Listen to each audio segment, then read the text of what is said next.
Okay, so good day guys. So ngayon ang gagawin natin is kumbaga papakita tayo ng video kung paano natin i-resubmit o i-renew yung ating US tax form, particularly yung tinatawag nating W8BAN US tax form. Ito yung mga tax form na ginagamit ng mga YouTube content creator na katulad natin. So without further ado, tara na.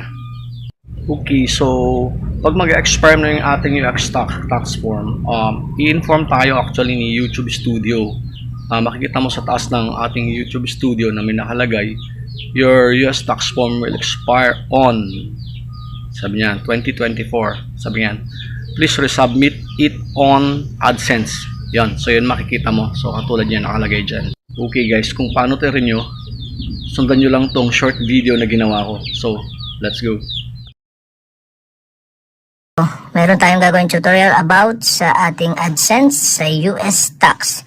So, okay, dito sa taas, makikita nyo, pagbukas ko ng aking YouTube channel dashboard, so may nakalagay dito na action needed. So, kailangan natin siyang gawin. Ito ang nakalagay, your US tax form will expire at the end of 2024. So, resubmit it in AdSense as soon as possible to make sure accurate withholding tax are applied. So, ang gagawin nyo lang is magre-resubmit. Kung kayo'y matagal nang sumasahod sa YouTube, so magre-resubmit lang tayo dahil ma-expire na yung ating US tax form sa end of 2024. So, ang mayroon ditong button sa kanan na resubmit tax info at saka dismiss. So, ang gagawin nyo lang para makapag-resubmit kayo is punta lang kayo sa inyong AdSense account. So, okay guys, pag nandito na kayo sa inyong AdSense sa dashboard, so, ang gagawin nyo lang, punta lang kayo dito sa left side at punta kayo sa payment. Dito sa payment, may makita kayo na payment info. So, click nyo lang yung payment info. At dito sa payment info, may scroll down nyo lang. May makita kayo dyan na settings at manage settings. So, click nyo lang yung manage settings. At dito naman sa manage settings, may makikita kayo dyan na US state tax info. So, ang gagawin nyo lang dyan, click nyo lang itong pencil icon or edit icon para ma-edit natin yung ating info. So, pagka-click nyo ng edit icon, punta lang kayo dito sa manage tax info. So, click nyo lang yung manage tax info. At, yan na nga guys, andito na tayo sa ating tax info. So, ang gagawin natin is yung sa US or United States tax info natin. So, ang gagawin nyo lang dito, so, okay. So, makikita nyo yung information dito sa US tax info. So, March 12, 2021 pa tayo naka-submit. So, ma-expire na siya ngayon 2024. Gagawin nyo lang, so, click nyo lang itong show tax details document. At, yan, makikita na nyo yung information ng inyong tax info sa inyong Google AdSense. And, okay, ang gagawin nyo lang, click nyo na itong submit new form para sa update ng ating tax info. At may magpapop up dyan, if you start a new form, your previously submitted form will be removed. So, mariremove na yung ating nakaraang submit at masasubmit itong bago. So, click na natin itong start new form. At before you start, so plan on taking 15 to 20 minutes to keep your account secure. So, basahin nyo na lang yan. Tapos, click na natin itong start form button. At kailangan natin ilagay ng ating password. At okay guys, ito na. Kailangan na natin maglagay ng info sa ating United States tax info. What type of account is Avelino Alcantara? So okay, ang select natin is itong individual.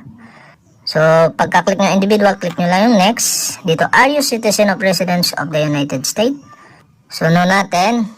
Hindi naman tayo citizen ng o residence ng United States. Tapos click natin yung next button. Dito naman, select W8 tax form type.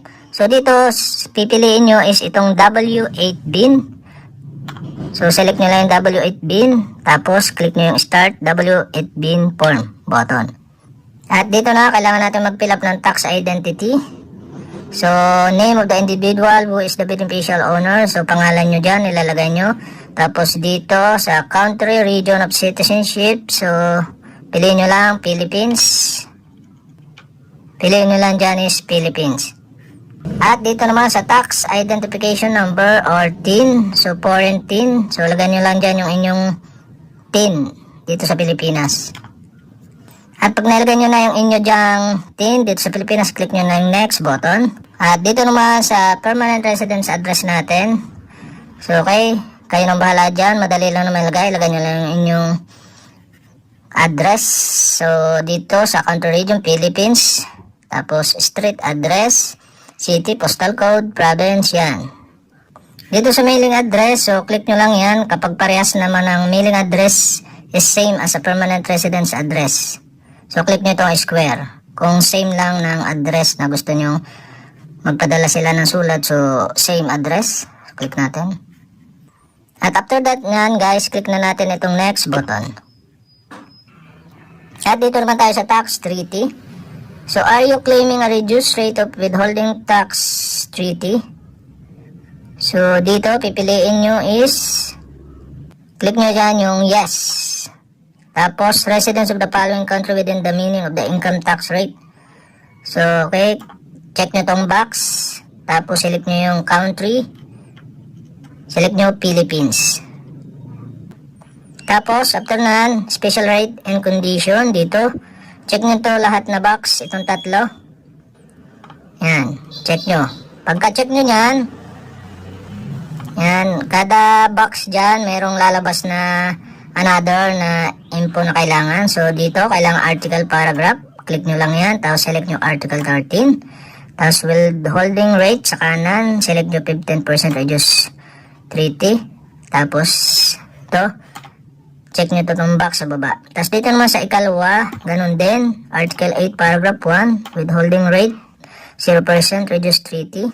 Tapos check ulit yung box. Ito naman pangatlo, ganun ulit, Article 13 and paragraph 2A, withholding rate with 15% reduced treaty. Tapos check ulit yung sa baba. So okay, after nyan guys, click nyo na yung next button. Tapos ganito lalabas sa tax treaty natin, certification. Tapos tax treaty country Philippines, income tax service, article 8, 0%, 15%. Yan, ganyan, ang lalabas dapat. Tapos dito naman tayo sa activities and services performed in the US. So okay, as Richard Gabriel perform in activities and services of Google the future. So okay, you click natin yung no. Tapos I certify the service provider Google itself satellite. And clicks na natin itong yes. Tapos dito naman sa tax reporting. So dito tayo sa go paperless recommended. So okay, after nyan guys, click na yung accept the paperless delivery agreement. Yan. Tapos next button ulit. Tapos dito naman sa document print. So yan, pwede nyong makita yung inyong info dito sa may kanan. Click nyo lang para lumaki pag gusto nyo tingnan. Tapos, okay. Click nyo ito. I confirm that I have reviewed the generate tax document of the best my knowledge and I believe they are true and correct and complete. And okay guys, click nyo na itong box. Check nyo. Tapos click nyo yung next button. Then dito naman tayo sa certify and sign tax form certification. So, under penalties of perjury, I declare that. Ayan, agree that I will submit a new form for within 30 days. So, okay. Under penalty of perjury. So, check nyo lang yan, tax form certification.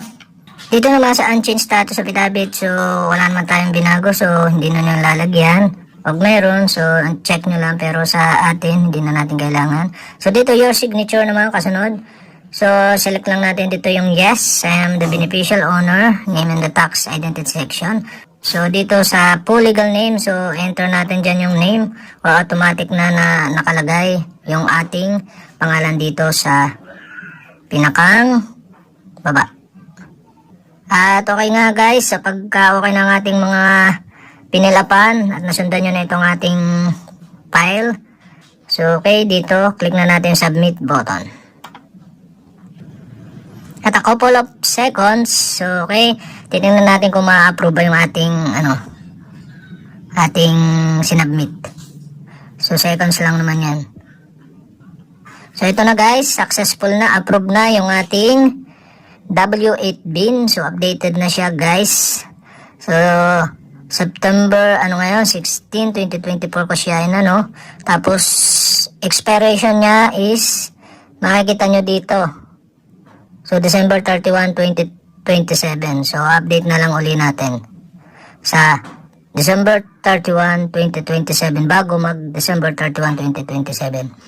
So, ganun lang guys, kadali mag-update ng ating US tax sa ating Google AdSense.